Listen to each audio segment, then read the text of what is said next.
And so just nobody cared about Java Man at all. Like, just no one cared.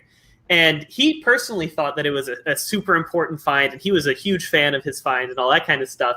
And so out of spite, basically, he buried the bones, the original bones of Java Man, under his front porch. He's like, okay, if no one cares about it, I'm just going to, put it in concrete. And after Piltdown Man was sort of confirmed as a hoax, people had to go to his house and dig up the bones of Java Man. Yeah, you finally came back, huh?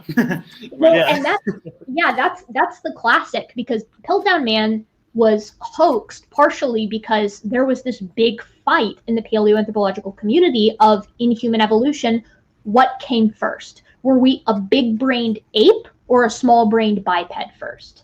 Or quadrupedal ape, I should say, or a small-brained biped first.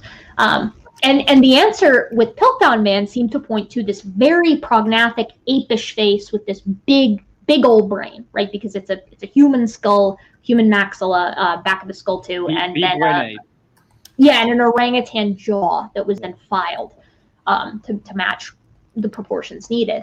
And with the likes of Java Man and indeed some of the Australopithecines, what we start to see is, no, we've got this small, diminutive, itty-bitty brained prognathous biped that's wandering around East Africa first. This is also something that the creationists often overlook, is like they say like, oh, Piltdown Man just fooled the entire evolutionist community and they will just blindly accept it. But when more evidence came in, we saw more fossils in Africa and also a different picture in the evolution of humans. So and that is how, and then slowly, even before it was finally determined to be fake, the scientists were still questioning how relevant Piltdown Man was to the human evolutionary story. So it's not like they were. It's not like they were just awing over the Piltdown Man, over the altar. They were worshipping over the altar of the museum, like.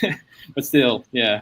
Well, yeah, I mean, the Piltdown Man thing definitely did play into biases. And I've heard people say that it set the study of human evolution back like 20 years or something. Right. It definitely prevented us from actually doing good science for a while. Yeah. Oh, yeah. The bias was mostly on the I think the British, right? The British. They were like they were mostly all proud of their British ape man.